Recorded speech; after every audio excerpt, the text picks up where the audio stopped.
So hi ಗೆಳೆಯರೆ, ಎಲ್ಲರೂ ಹೇಗಿದ್ದೀರಾ? ವೆಲ್ಕಮ್ ಟು PSI ಅಡ್ಡ ಯೂಟ್ಯೂಬ್ ಚಾನಲ್. ಸೊ ನಿನ್ನೆ ಒಂದು ಅರ್ಥಶಾಸ್ತ್ರದ ಕ್ಲಾಸ್ ಹಾಕಿದ್ದೆ, ಅದು ಬೇಸಿಕ್ ಕ್ಲಾಸು. ಅದಕ್ಕೆ ಬಂದಂಥ ರೆಸ್ಪಾನ್ಸ್ ತುಂಬ ಚೆನ್ನಾಗಿತ್ತು. ಹೀಗೆ ಎಲ್ಲ ವೀಡಿಯೋಸ್ಗಳು ನೀವು ಸಪೋರ್ಟ್ ಮಾಡಿದ್ರೆ ನಾವು ಖಂಡಿತವಾಗಿ ಪ್ರತಿದಿನ ಒಂದು ಹೊಸ ಹೊಸ ವಿಡಿಯೋ ಮತ್ತು ಕ್ವಾಲಿಟಿ ವಿಡಿಯೋನ ಅಪ್ಲೋಡ್ ಮಾಡಲಿಕ್ಕೆ ತುಂಬ ಸಹಾಯಕವಾಗುತ್ತದೆ. ಸೊ ಇವತ್ತಿನ ತರಗತಿ ಏನಪ್ಪ ಅಂತಂದರೆ PSI ಕ್ವಶನ್ ಪೇಪರಲ್ಲಿ ಬಂದಿರತಕ್ಕಂಥ ಒನ್ ಲೈನರ್ ಕ್ವಶನ್ಸನ್ನು ಅಥವಾ ಬುಲೆಟ್ಸ್ ಪಾಯಿಂಟ್, ಇದನ್ನು ನಾವು ಬುಲೆಟ್ಸ್ ಪಾಯಿಂಟ್ ಅಂತ ಕರಿತೀವಿ. ಆ ಪಾಯಿಂಟ್ಸನ್ನು ನೋಡ್ತಾ ಹೋಗೋಣ. ಸೊ ಮೊದಲನೇದಾಗಿ, ಬಂಗಾಳದ ವಿಭಜನೆಯ ಕ್ರಮವನ್ನು ಬ್ರಿಟಿಷ್ ಸರ್ಕಾರ ಈ ಹಿಂದೆ ತೆಗೆದುಕೊಂಡ ವರ್ಷ ಯಾವುದು ಅಂತ ಕೇಳಿದ್ದಾನೆ. ಏನು? ಬಂಗಾಳದ ವಿಂಗಡಣೆಯ ಕ್ರಮವನ್ನು ಬ್ರಿಟಿಷ್ ಸರ್ಕಾರ ಹಿಂದೆ ತೆಗೆದುಕೊಂಡ ವರ್ಷ ಯಾವುದು ಅಂತ ಕೇಳಿದ್ದಾನೆ. ಹಿಂದಕ್ಕೆ ಅಥವಾ ವಾಪಸ್ ತೆಗೆದುಕೊಂಡ ವರ್ಷ ಅಂದರೆ 1911 ಅಂತ ಹೇಳ್ಬೋದು. ಅದೇ ರೀತಿಯಾಗಿ ನೆಕ್ಸ್ಟ್ ಪ್ರಶ್ನೆ ಕಡೆ ಬರೋದಾದರೆ, ಭಾರತ ಸಂವಿಧಾನದ ಕರಡು ತಯಾರಿಕೆ ಸಮಿತಿಯ ಅಧ್ಯಕ್ಷರು ಯಾರಾಗಿದ್ದರು? ಸರಿ ಉತ್ತರ ಡಾಕ್ಟರ್ BR ಅಂಬೇಡ್ಕರ್. ಯಾರನ್ನು ಪ್ಯೂರರ್ ಎಂದು ಕರೆಯುತ್ತಾರೆ? ಯಾರನ್ನು ಪ್ಯೂರರ್ ಎಂದು ಕರೆಯುತ್ತಾರೆ? ಸರಿಯಾದ ಉತ್ತರ ಹಿಟ್ಲರನ್ನು ಪ್ಯೂರರ್ ಎಂದು ಕರೆಯುತ್ತಾರೆ. ಅನಾಲೆಕ್ಸ್ ಎಂಬ ಪವಿತ್ರ ಗ್ರಂಥ ಯಾವ ಪಥ ಅಥವಾ ತತ್ವದ ಪ್ರತೀಕವಾಗಿದೆ ಅಂತ ಕೇಳಿದ್ದಾನೆ. ಅದಕ್ಕೆ ಸರಿಯಾದ ಉತ್ತರ ಕನ್ಫ್ಯೂಸಿಯಸ್ನ ತತ್ವಕ್ಕೆ ಸರಿಯಾಗಿದೆ ಅಂತ ಹೇಳ್ಬೋದು. ನಾನು ನೆಕ್ಸ್ಟ್ ಪಾಯಿಂಟ್ ಕಡೆ ಬರೋದಾದರೆ, ವಿಜಯನಗರ ಸಾಮ್ರಾಜ್ಯದ ಪತನ ಆದ ಯುದ್ಧ ಭೂಮಿ ಇರುವ ಸ್ಥಳ ಯಾವುದು ಅಂತ ಕೇಳಿದ್ದಾನೆ. ಅದಕ್ಕೆ ಸರಿಯಾದ ಉತ್ತರ ತಾಳಿಕೋಟೆ. ತಾಳಿಕೋಟೆ ಸಮೀಪದ ರಾಕಸತಂಗಡಿ ಎಂಬ ಒಂದು ಪ್ರದೇಶದಲ್ಲಿ ವಿಜಯನಗರ ಸಾಮ್ರಾಜ್ಯದ ಪತನ ಆಯಿತು ಅಂತ ಹೇಳ್ಬೋದು. ಕರ್ನಾಟಕ ಏಕೀಕರಣವಾದ ವರ್ಷ ಯಾವುದು? 1956. ಸಾರ್ಕ್ನ ಮೊದಲ ಸಮಾವೇಶ ನಡೆದ ಸ್ಥಳ ಯಾವುದು? ಅದಕ್ಕೆ ಸರಿಯಾದ ಉತ್ತರ ಢಾಕಾ ಅಂತ ಹೇಳ್ಬೋದು.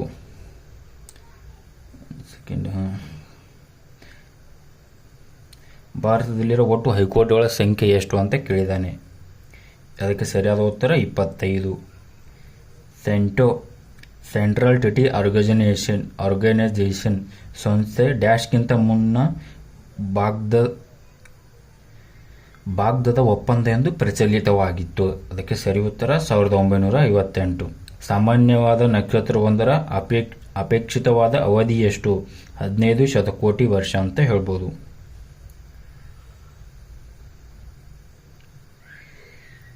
ಸೌರವ್ಯೂಹದಲ್ಲಿ ಅತ್ಯಂತ ದೊಡ್ಡ ಗ್ರಹ ಯಾವುದು? ಗುರುಗ್ರಹ ಅಂತ ಹೇಳ್ಬೋದು. ಭೂಮಿಯಲ್ಲಿನ ಅತ್ಯಂತ ಚಿಕ್ಕ ಖಂಡ ಯಾವುದು? ಆಸ್ಟ್ರೇಲಿಯಾ ಖಂಡ ಅಂತ ಹೇಳ್ಬೋದು. ಮೃತ್ಯು ಕಣಿವೆ ಅಥವಾ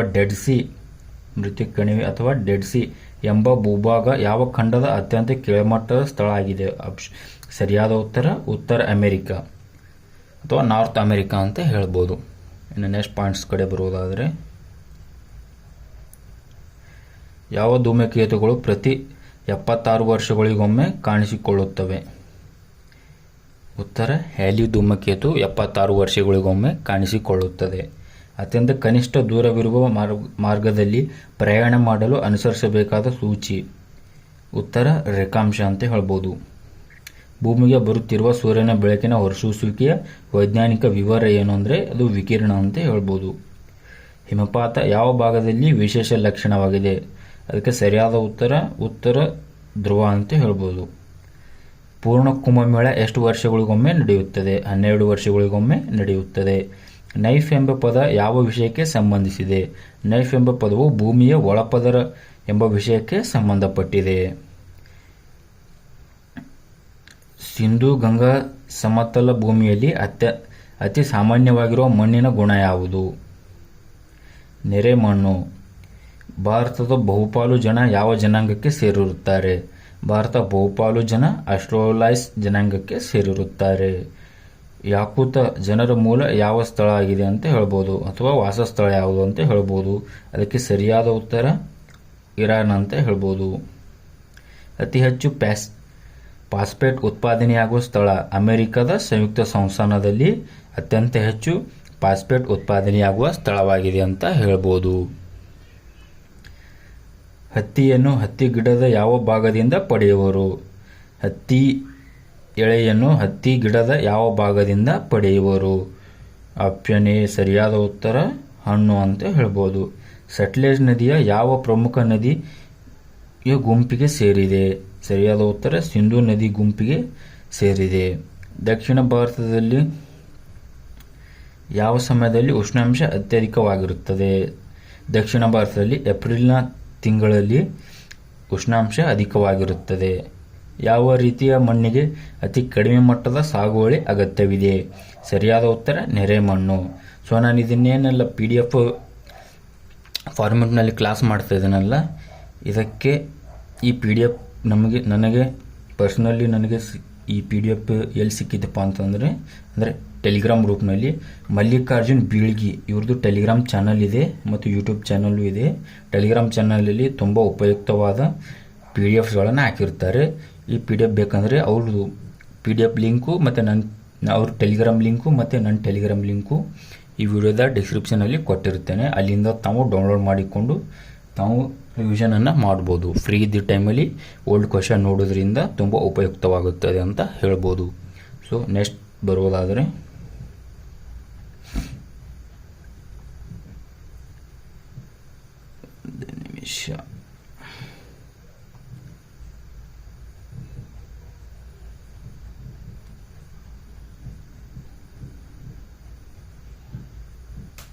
ಒಂದು ನಿಮಿಷ ಇರಿ. ಸೊ ಮುಂದೆ ಬಂದರೆ ಪ್ರಾಚೀನ ಶಿಲಾಯುಗದ ಕಾಲದ ಜನರ ಪ್ರಮುಖ ಕಸಬು ಯಾವುದು ಅಂತ ಕೇಳಿದ್ದ. ಪ್ರಾಚೀನ ಶಿಲಾಯುಗ ಕಾಲದ ಜನರ ಪ್ರಮುಖ ಕಸಬುಪ್ಪ ಅಂತಂದ್ರೆ ಪ್ರಾಣಿಗಳ ಬೇಟೆ ಮತ್ತು ಆಹಾರ ಸಂಗ್ರಹಣೆಯ ಇವರ ಮೂಲ ಕಸಬಾಗಿತ್ತು ಅಂತ ಹೇಳ್ಬೋದು. ಸಿಂಧೂ ನಾಗರಿಕತೆಗೆ ಸಂಬಂಧಿಸಿದ ಅಂಶಗಳನ್ನು ಯಾವ ಪ್ರದೇಶದಲ್ಲಿ ಕಾಣಬಹುದು? ಸುಮೇರ್ ಎಂಬ ಪ್ರದೇಶದಲ್ಲಿ ಸಿಂಧೂ ನಾಗರಿಕತೆ ಸಂಬಂಧಿಸಿದಂತೆ ಅಂಶಗಳನ್ನು ಕಾಣಬಹುದು. ಬುದ್ಧ ತನ್ನ ಪ್ರಥಮ ಬೋಧನೆ ಮಾಡಿದ ಸ್ಥಳ ಯಾವುದು? ಉತ್ತರ ಪ್ರದೇಶದ ಸಾರನಾಥ. ಪುರುಷೋಸ್ತಕವನ್ನು ಯಾವುದರಲ್ಲಿ ಕಾಣಬಹುದು? ಋಗ್ವೇದ. ಕಳಿಂಗ ಯುದ್ಧದಿಂದ ಅಶೋಕನ ಮೇಲೆ ಆದ ಪ್ರಭಾವವನ್ನು ಯಾವ ಮೂಲದಿಂದ ತಿಳಿಯಬಹುದು? ಉತ್ತರ ಶಿಲಾಶಾಸನಗಳ ಮೂಲದಿಂದ ತಿಳಿಯಬಹುದು. ಕಲ್ಲಣ ವಿರಚಿತ ರಾಜತರಂಗಿಣಿ ತಿಳಿಸುವ ವಿಷಯ ಯಾವುದು? ಇದು ಕಾಶ್ಮೀರದ ಚರಿತ್ರೆಯನ್ನು ತಿಳಿಸುತ್ತದೆ. ಭಾರತದಲ್ಲಿ ಮೊದಲ ಬಾರಿಗೆ ಚಿನ್ನದ ನಾಣ್ಯ ಅಚ್ಚು ಹಾಕಿದವರು ಭಾರತದಲ್ಲಿ ಮೊದಲ ಬಾರಿಗೆ ಚಿನ್ನದ ನಾಣ್ಯವನ್ನು ಇಂಡೋ ಗ್ರೀಕರವರು ಅಚ್ಚು ಹಾಕಿರುತ್ತಾರೆ. ಭಾರತದಲ್ಲಿ ಮೊದಲ ಬಾರಿಗೆ ಪೂಜಿಸಲ್ಪಟ್ಟ ಮಾನವ ರೂಪಿ ವಿಗ್ರಹ ಯಾವುದು? ಬುದ್ಧ. ಭಾರತೀಯರು ಸ್ವಚರಿತ್ರರು ಆದರೆ ಶೀಘ್ರ ಕೋಪಿಗಳು ಎಂದು ವಿವರಿಸಿದವರು ಅಥವಾ ಹೇಳಿದವರು ಯಾರಪ್ಪ ಅಂತಂದ್ರೆ ಫಾಹಿಯಾನ್ ಅಂತ ಹೇಳ್ಬೋದು. ಲೋಥಾಲ್ ಯಾವ ರಾಜ್ಯದಲ್ಲಿದೆ? ಇದು ಪ್ರಸ್ತುತ ಗುಜರಾತ್ ರಾಜ್ಯದಲ್ಲಿದೆ. ಲೋಥಾಲ್ ಬಂದರು ಸಿಂಧೂ ನಾಗರಿಕತೆಯ ಪ್ರಮುಖ ಬಂದರುಗಳಲ್ಲಿ ಒಂದಾಗಿತ್ತು ಎಂದು ಹೇಳಬಹುದು. ತಮ್ಮ ಹೆಸರಿರುವ ನಾಣ್ಯಗಳನ್ನು ಮೊದಲ ಬಾರಿಗೆ ಬೆಳಕಿಗೆ ತಂದ ರಾಜ ಯಾರು ಅಂತ ಕೊಟ್ಟಿದ್ದ.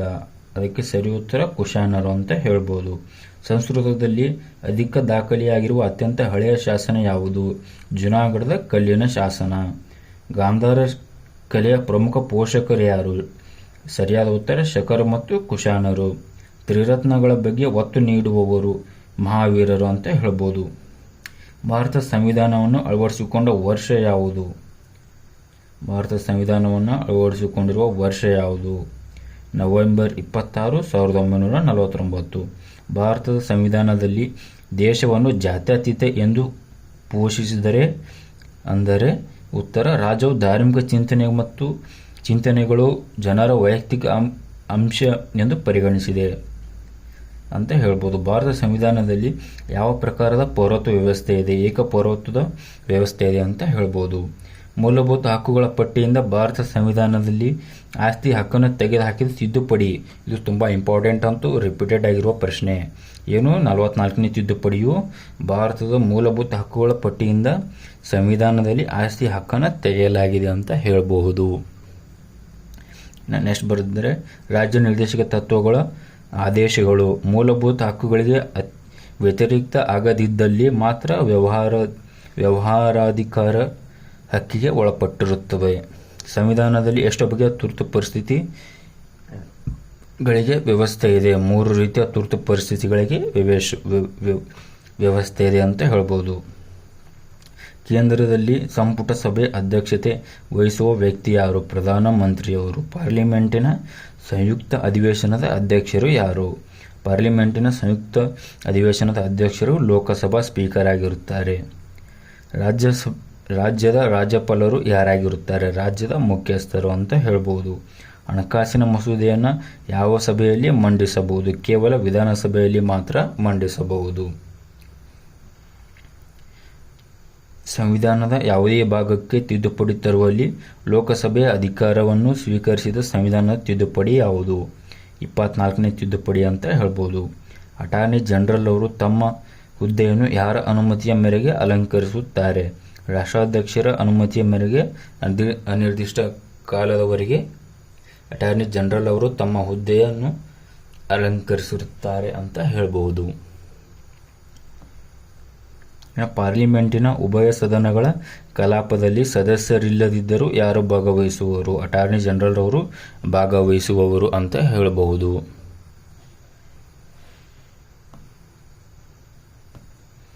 ನೆಕ್ಸ್ಟ್ ಪಾಯಿಂಟ್ ಕಡೆ ಬರುವುದಾದರೆ, ಯಾವುದೇ ವಸ್ತುವಿನ ಭಾರ ಯಾವ ಸ್ಥಿತಿಯಲ್ಲಿ ಹೆಚ್ಚಾಗಿರುತ್ತದೆ?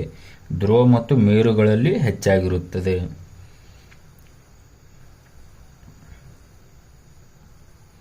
ವ್ಯಕ್ತಿಯು ಬೆಟ್ಟ ಹತ್ತುವಾಗ ಸ್ವಲ್ಪ ಮುಂದೆ ಬಾಗಿರಲು ಕಾರಣ ಏನು? ಉತ್ತರ, ಸಮತೋಲನವನ್ನು ಕಾಪಾಡಿಕೊಳ್ಳಲು.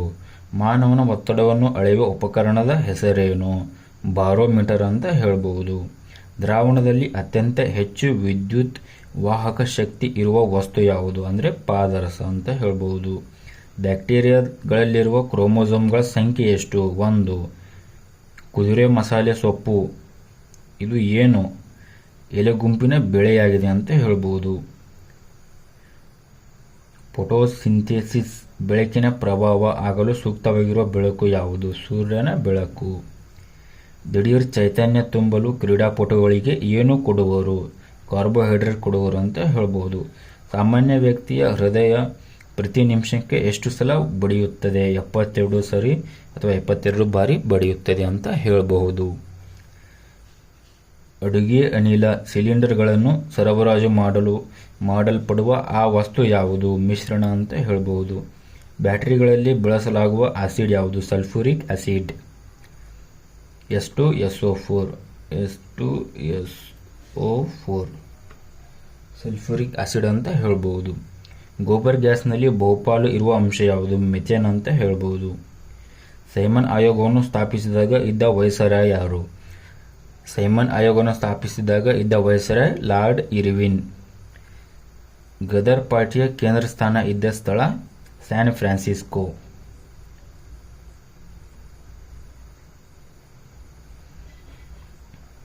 ಎಲ್ಲ ದುಂಡು ಮೇಜಿನ ಪರಿಷತ್ತಿನ ಸಭೆಗಳಲ್ಲಿ ಭಾಗವಹಿಸಿದ್ದವರ್ಯಾರು? ಎಲ್ಲ ದುಂಡು ಮೇಜಿನ ಪರಿಷತ್ತಿನ ಸಭೆಗಳಲ್ಲಿ ಭಾಗವಹಿಸಿದ್ದವರು ಡಾಕ್ಟರ್ BR ಅಂಬೇಡ್ಕರ್. ಸ್ಟಾಫೋರ್ಡ್ ಕ್ರಿಪ್ಸ್ ಸದಸ್ಯನಾಗಿದ್ದ ಸಂಘಟನೆ ಯಾವುದು? ಅದು ಲೇಬರ್ ಪಕ್ಷ ಅಂತ ಹೇಳ್ಬೋದು. ಗೋಖಲೆರವರು ಆರಂಭಿಸಿದ ಭಾರತದ ಸರ್ವೆಂಟ್ಸ್ ಆಫ್ ಇಂಡಿಯಾ ಸೊಸೈಟಿ 1905. ಈ ಸಂಸ್ಥೆಗೆ ಯಾವ ವಿಷಯದ ಗುರಿ ಆಗಿರಲಿಲ್ಲ? ಸ್ವದೇಶಿ ಮತ್ತು ಬಹಿಷ್ಕಾರ ಅಂತ ಹೇಳ್ಬೋದು. ಬ್ರಿಟಿಷ್ ಸರ್ಕಾರವು ಸಮಾನ ವೇದಿಕೆಯಲ್ಲಿ ರಾಜದ್ರೋಹವೆಸಗಿದ ಸನ್ಯಾಸಿ ಅಂದರೆ ಬ್ರಾಹ್ಮಣ ಅಂದರೆ ಮಹಾತ್ಮ ಗಾಂಧೀಜಿಯವರೊಡನೆ ಫೆಬ್ರವರಿ-ಮಾರ್ಚ್ 1931ರಲ್ಲಿನ ಚರ್ಚೆ ಬೇಡ ಎಂದು ತೀವ್ರ ವಿರೋಧ ವ್ಯಕ್ತಪಡಿಸಿದ ವ್ಯಕ್ತಿ ಯಾರು? ವಿನ್ಸ್ಟನ್ ಚರ್ಚಿಲ್ ಅಂತ ಹೇಳಬಹುದು. ಬ್ರಿಟಿಷ್ ಆಡಳಿತದ ಭಾರತದಲ್ಲಿ ಆಂಗ್ಲ ಭಾಷೆಯ ಅಳವಡಿಕೆಗೆ ಕಾರಣನಾದ ಗವರ್ನರ್ ಜನರಲ್ ಯಾರು? Lord William Bentinck. Vallabhbhai Patel ಅವರಿಗೆ ಸರ್ದಾರ್ ಎಂಬ ಬಿರುದು ಕೊಟ್ಟ ವ್ಯಕ್ತಿ ಯಾರು? ಮಹಾತ್ಮ ಗಾಂಧೀಜಿ. ಸ್ವತಂತ್ರ ಸಂಗ್ರಾಮದಲ್ಲಿ ಹೆಸರು ಮಾಡಿದ ವಿದುರಾಶ್ವತ್ಥ ಇರುವುದು ಚಿಕ್ಕಬಳ್ಳಾಪುರ. ಬ್ರಿಟನ್ ಅಧಿಪತ್ಯದ ಕೇಂದ್ರ ಸ್ಥಾನ ಕೋಲ್ಕತ್ತಾದಿಂದ ದೆಹಲಿಗೆ ಬದಲಾವಣೆ ಮಾಡುವ ಪ್ರಸ್ತಾವನೆಯನ್ನು ಮುಂದಿಟ್ಟ ಗವರ್ನರ್ ಜನರಲ್ ಯಾರು? Lord Hardinge. Indian national Congress ಅಧ್ಯಕ್ಷ ಸ್ಥಾನವನ್ನು ಜವಾಹರ್ಲಾಲ್ ನೆಹರು ಅವರು ಎಷ್ಟು ಬಾರಿ ವಹಿಸಿಕೊಂಡಿದ್ದರು? 6 ಬಾರಿ ಅಂತ ಹೇಳ್ಬೋದು. ಭಾರತ ರಾಷ್ಟ್ರಪಿತ ಯಾರು? ಮಹಾತ್ಮ ಗಾಂಧೀಜಿ. ಭಾರತ 2ನೇ ರಾಷ್ಟ್ರಪಿತ ಡಾಕ್ಟರ್ ರಾಧಾಕೃಷ್ಣನ್ ಅಂತ ಹೇಳ್ಬೋದು. ಇವರು ಮೊದಲನೆಯ ಉಪ ರಾಷ್ಟ್ರಪತಿಗಳಾಗಿದ್ದರು ಅಂತ ಹೇಳ್ಬೋದು ರಾಧಾಕೃಷ್ಣನ್ ಅವರು. ನೆಕ್ಸ್ಟ್ ಪಾಯಿಂಟ್ಸ್ ಕಡೆ ಬರುವುದಾದರೆ, ಭಾರತ ಸಂವಿಧಾನವನ್ನು ರಚಿಸಿದ ಸಂವಿಧಾನ ರಚನಾ ಸಮಿತಿಯ ಅಧ್ಯಕ್ಷರು ಯಾರು? ಡಾಕ್ಟರ್ ಬಾಬು ರಾಜೇಂದ್ರ ಪ್ರಸಾದ್ ಅಂತ ಹೇಳ್ಬೋದು. ಭಾರತದ ಸ್ವಾತಂತ್ರ್ಯ ದಿನಾಚರಣೆ ದಿನ ಗಾಂಧಿ ಎಲ್ಲಿದ್ದರು? ಇವರು ಕೋಲ್ಕತ್ತಾದಲ್ಲಿದ್ದರು ಅಂತ ಹೇಳ್ಬೋದು. ಭಾರತದಲ್ಲಿ ಎಷ್ಟು ರಾಜ್ಯಗಳಿವೆ? ಪ್ರಸ್ತುತ 28 ರಾಜ್ಯಗಳಿವೆ ಅಂತ ಹೇಳ್ಬೋದು. ಭಾರತ ಸಂವಿಧಾನದಲ್ಲಿ ಮೂಲಭೂತ ಹಕ್ಕುಗಳ ಭಾಗವನ್ನು ಯಾವ ವಿಧಾನದಿಂದ ತೆಗೆದುಹಾಕಲಾಗಿದೆ? USA ಸಂವಿಧಾನದಿಂದ ತೆಗೆದುಕೊಳ್ಳಲಾಗಿದೆ ಅಂತ ಹೇಳ್ಬೋದು. ಸಂವಿಧಾನದ ಅರ್ಥವನ್ನು ಯಾರು ವ್ಯಾಖ್ಯಾನಿಸಿದವರು? ಸುಪ್ರೀಂ ಕೋರ್ಟ್ ಅಂತ ಹೇಳ್ಬೋದು. ಭಾರತ ಸಂವಿಧಾನದಲ್ಲಿ ಅಸ್ಪೃಶ್ಯತೆ ನಿವಾರಣೆ ಯಾವುದರ ಬಿಂಬಿತವಾಗಿದೆ? ಸಮಾನತೆ ಹಕ್ಕಿನ ಬಿಂಬಿತವಾಗಿದೆ ಅಂತ ಹೇಳ್ಬೋದು. ಈ ಅಸ್ಪೃಶ್ಯತಾ ನಿವಾರಣೆ ಸಂವಿಧಾನದ 17ನೇ ವಿಧಿಯಲ್ಲಿ ಬರುತ್ತದೆ ಅಂತ ಹೇಳ್ಬೋದು. 17ನೇ ವಿಧಿಯಲ್ಲಿ ಏನು ಹೇಳ್ತೀವಿ? 17ನೇ ವಿಧಿಯಪ್ಪ ಅಂತಂದ್ರೆ ಅಸ್ಪೃಶ್ಯತೆ ನಿವಾರಣೆಯ ವಿಧಿ ಅಂತ ಹೇಳಬಹುದು. ಭಾರತ ಸಂವಿಧಾನದ ಮೂಲಭೂತ ಅಂಶಗಳನ್ನು ಸರ್ವೋಚ್ಚ ನ್ಯಾಯಾಲಯವು ಯಾವ ಅಂಶಗಳಲ್ಲಿ ಪ್ರತಿಪಾದಿಸಿದೆ? ಉತ್ತರ: ಕೇಶವಾನಂದ ಭಾರತಿ ವಿರುದ್ಧ ಕೇರಳ ರಾಜ್ಯ ಸರ್ಕಾರ. ಭಾರತ ಸಂವಿಧಾನದಲ್ಲಿರುವ ಮೂಲಭೂತ ಹಕ್ಕುಗಳ ಸಂಖ್ಯೆ ಎಷ್ಟು? ಪ್ರಸ್ತುತ 6 ಇವೆ ಅಂತ ಹೇಳಬಹುದು. ಭಾರತ ಸಂವಿಧಾನದಲ್ಲಿ ಪ್ರಸ್ತುತ 6 ಮೂಲಭೂತ ಹಕ್ಕುಗಳ ಸಂಖ್ಯೆ ಇವೆ ಅಂತ ಹೇಳಬಹುದು. ನೆಕ್ಸ್ಟ್, ಭಾರತದ ಸಂವಿಧಾನದಲ್ಲಿರುವ ಮೂಲಭೂತ ಕರ್ತವ್ಯಗಳು ಯಾವ ತಿದ್ದುಪಡಿಯಿಂದ ಜಾರಿಗೆ ತರಲಾಗಿದೆ? 42ನೇ ತಿದ್ದುಪಡಿಯಿಂದ ಜಾರಿಗೆ ತರಲಾಗಿದೆ. ಸಂವಿಧಾನದ 8ನೇ ಶೆಡ್ಯೂಲ್ನಲ್ಲಿ ಎಷ್ಟು ಭಾಷೆಗಳನ್ನು ನಮೂದಿಸಲಾಗಿದೆ? ಉತ್ತರ: 22 ಭಾಷೆಗಳನ್ನು ನಮೂದಿಸಲಾಗಿದೆ.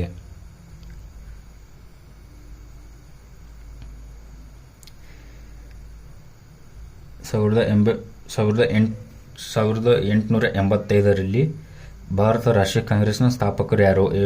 ಎ.ಓ. ಹ್ಯೂಮ್ರವರು 1885ರಲ್ಲಿ ಭಾರತೀಯ ರಾಷ್ಟ್ರೀಯ ಕಾಂಗ್ರೆಸ್ನನ್ನು ಸ್ಥಾಪಿಸಿದರು ಅಂತ ಹೇಳಬಹುದು. 1917ರಲ್ಲಿ ಭಾರತದಲ್ಲಿ ಗಾಂಧೀಜಿಯವರ ಸತ್ಯಾಗ್ರಹದ ಪ್ರಮುಖ ಪ್ರಯೋಗ ಎಲ್ಲಿ ನಡೆಯಿತು? ಇದು ಚಂಪಾರಣ್ಯದಲ್ಲಿ ನಡೆಯಿತು ಅಂತ ಹೇಳಬಹುದು.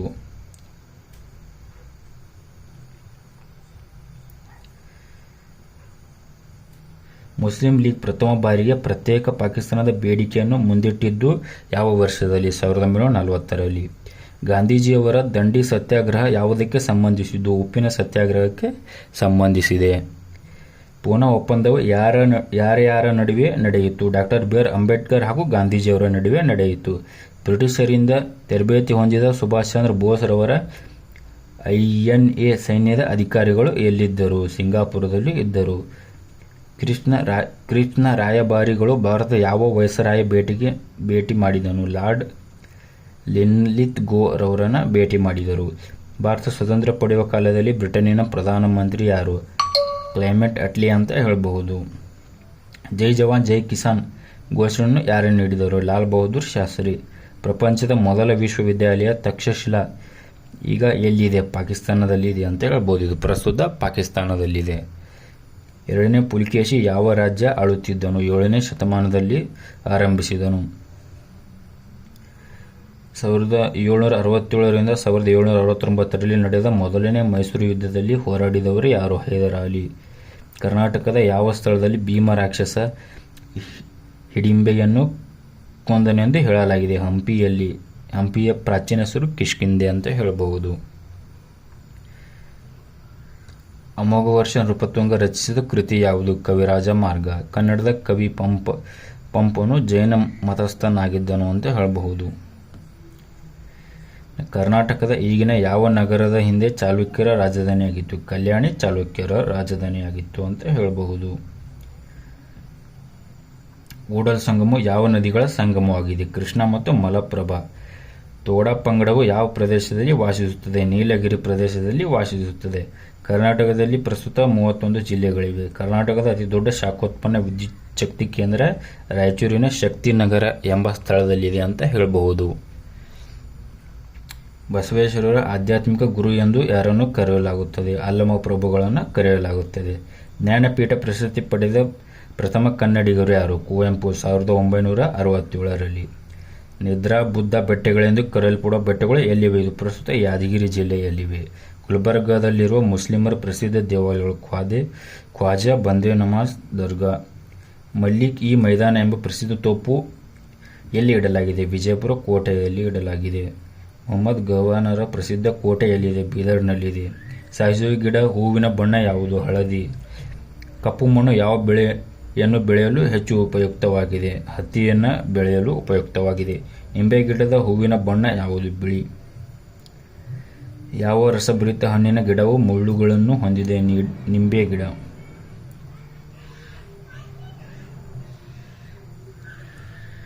ಮೈಸೂರು ರಾಜ್ಯವನ್ನು ಕರ್ನಾಟಕ ಎಂದು ಕರೆದಿದ್ದು 1973. ನೊಬೆಲ್ ಪ್ರಶಸ್ತಿ ಪಡೆದ ಮೊದಲ ಭಾರತೀಯರು ಯಾರು? ರವೀಂದ್ರನಾಥ್ ಟ್ಯಾಗೋರ್. ಬಂಡಾಯ ಚಳವಳಿ ಯಾವುದಕ್ಕೆ ಸಂಬಂಧಿಸಿದೆ? ಸಾಹಿತ್ಯಕ್ಕೆ ಸಂಬಂಧಿಸಿದೆ. ಯಾವ ಸಾಗರವು ರಷ್ಯಾ ಮತ್ತು ಅಮೆರಿಕ ತೀರಗಳನ್ನು ಮುಟ್ಟುತ್ತದೆ? ಪೆಸಿಫಿಕ್ ಮಹಾಸಾಗರ. ಭಾರತದ ಅತ್ಯಂತ ದೊಡ್ಡ ಗುಮ್ಮಟ ಯಾವುದು? ಗೋಲ ಗುಮ್ಮಟ. ಇದು ವಿಜಯಪುರದಲ್ಲಿದೆ. ಕಿತ್ತೂರು ರಾಣಿ ಚೆನ್ನಮ್ಮ ಪತಿಯ ಹೆಸರು? ಮಲ್ಲಸರ್ಜ. ಸಂಗೊಳ್ಳಿ ರಾಯಣ್ಣನಿಗೆ ಸಂಬಂಧಿಸಿರುವುದು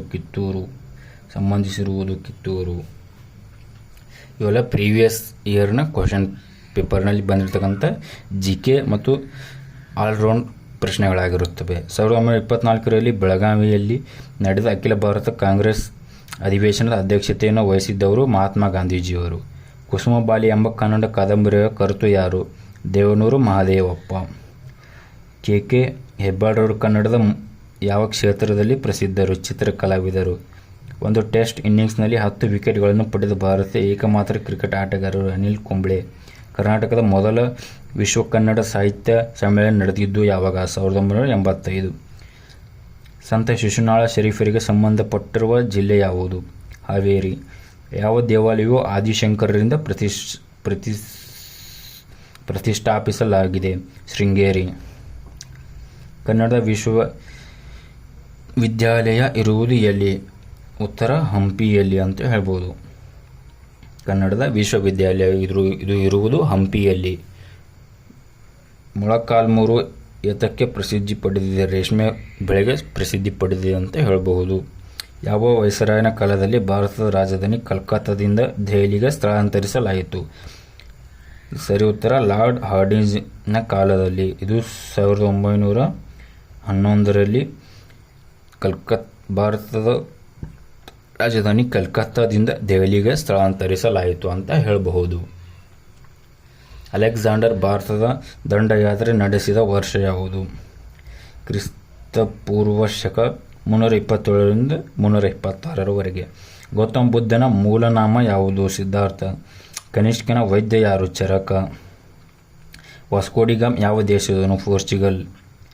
ಕ್ಲಿಯೋಪಾತ್ರೆಗೆ ಸಂಬಂಧಿಸಿರುವುದು ಈಜಿಪ್ಟ್. ಭಾರತ ಮತ್ತು ಪಾಕಿಸ್ತಾನ ನಡುವೆ ತಾಷ್ಕೆಂಟ್ ಒಪ್ಪಂದ ಸಮಯದಲ್ಲಿದ್ದ ಪಾಕಿಸ್ತಾನದ ಅಧ್ಯಕ್ಷ ಅಯೂಬ್ ಖಾನ್. ಕೈಲಾಸ ಪರ್ವತ ಮತ್ತು ಮಾನಸ ಸರೋವರ ಇರುವುದು ಎಲ್ಲಿ? ಚೀನಾ ದೇಶದಲ್ಲಿ. ಭಾರತದ ಅತ್ಯಂತ ಎತ್ತರವಾದ ಶಿಖರ ಯಾವುದು? ಕೇಟು ಅಥವಾ ಗಾಡ್ವಿನ್ ಅಸ್ಟಿನ್ ಅಂತ ಕರೆಯುತ್ತಾರೆ. ಮಹಾಭಾರತದ ಕುರುಕ್ಷೇತ್ರ ಇರುವ ಸ್ಥಳ ಯಾವುದು? ಹರಿಯಾಣ ರಾಜ್ಯದಲ್ಲಿ. ಮಹಾಭಾರತದ ಯುದ್ಧವು ಎಷ್ಟು ದಿನಗಳವರೆಗೆ ನಡೆಯಿತು? 18 ದಿನಗಳವರೆಗೆ ಮಹಾಭಾರತದ ಯುದ್ಧವು ನಡೆಯಿತು ಅಂತ ಹೇಳಬಹುದು. ಬೈಬಲ್ ಶಾಸನ ಯಾವ ಭಾಷೆಯಲ್ಲಿ ಬರೆಯಲ್ಪಟ್ಟಿದೆ? ಉತ್ತರ ಹಿಬ್ರೂ ಭಾಷೆಯಲ್ಲಿ. ಕ್ರಿಸ್ತನು ಜನಿಸಿದ್ದು ಎಲ್ಲಿ? ಬೆತ್ಲೆಹೇಮ್. ನರೇಂದ್ರ ಎಂಬ ಹೆಸರು ಯಾವ ಸಂತನ ಮೂಲನಾಮವಾಗಿದೆ? ಇದು ಸ್ವಾಮಿ ವಿವೇಕಾನಂದನವರ ಮೂಲನಾಮವಾಗಿದೆ ಅಂತ ಹೇಳಬಹುದು. ಸಿಂಧೂ ನಾಗರಿಕತೆಯ ನಿವೇಶನಗಳಾದ ಹರಪ್ಪ ಮತ್ತು ಮೊಹೆಂಜೊದಾರೋ ಎಲ್ಲಿ ಕಂಡುಬರುತ್ತವೆ? ಪಾಕಿಸ್ತಾನದಲ್ಲಿ ಕಂಡುಬರುತ್ತವೆ ಪ್ರಸ್ತುತ. ಭಾರತದಲ್ಲಿ ಪ್ರಥಮ ಸಾರ್ವತ್ರಿಕ ಚುನಾವಣೆ ನಡೆದಿದ್ದು ಯಾವಾಗ? 1952ರಲ್ಲಿ. ಅತ್ಯಂತ ಹೆಚ್ಚು ಜನಸಂಖ್ಯೆ ಹೊಂದಿರುವ ರಾಜ್ಯ? ಉತ್ತರ ಪ್ರದೇಶ, UP. ಸಮಯದ ಸಂಕ್ಷಿಪ್ತ ಇತಿಹಾಸ ಕೃತಿಯನ್ನು ಬರೆದವರು ಯಾರು? Stephen Hawking. ಆಮ್ಲ ಮಳೆಗೆ ಕಾರಣವಾದು ಯಾವುದು? ಕೈಗಾರಿಕಾ ಮಾಲಿನ್ಯ. ಮಾನವ ಶರೀರದಲ್ಲಿ ಕೊಲೆಸ್ಟ್ರಾಲ್ ಇರುವುದು ಯಾವ ಭಾಗದಲ್ಲಿ? ರಕ್ತದ ಭಾಗದಲ್ಲಿ. ಎಂಡೋಸ್ಕೋಪಿ ಸಂಬಂಧಿಸುವುದು ವೈದ್ಯಕೀಯ ಕ್ಷೇತ್ರಕ್ಕೆ. RDX ಎಂಬುದು ಸ್ಫೋಟಗೊಳಿಸುವ ರಾಸಾಯನಿಕ ವಸ್ತು. ಸಾಪೇಕ್ಷ ಸಿದ್ಧಾಂತವನ್ನು ಪ್ರತಿಪಾದಿಸಿದರು ಆಲ್ಬರ್ಟ್ ಐನ್ಸ್ಟೀನ್. ಪ್ರಪಂಚದ ಪ್ರಥಮ ಮಹಿಳಾ ಪ್ರಧಾನಿ ಸಿರಿಮಾವೋ ಬಂಡನಾಯಿಕ್. ಶ್ರೀಲಂಕಾ ದೇಶದವರು ಇವರು. ಸಸ್ಯಗಳಿಗೂ ಜೀವವಿದೆ ಎಂಬುದನ್ನು ಗುರುತಿಸಿದ ಭಾರತೀಯ ವಿಜ್ಞಾನಿ ಜಗದೀಶ್ ಚಂದ್ರ ಬೋಸ್. ಹುತಾತ್ಮರ ದಿನವನ್ನು ಯಾರ ಜ್ಞಾಪಕಾರ್ಥವಾಗಿ ಗುರುತಿಸುತ್ತೇವೆ? ಮಹಾತ್ಮ ಗಾಂಧೀಜಿಯವರು. ಹಿಮೋಗ್ಲೋಬಿನ್ನಲ್ಲಿರುವ ಲೋಹದ ಅಂಶ ಯಾವುದು? ಕಬ್ಬಿಣ.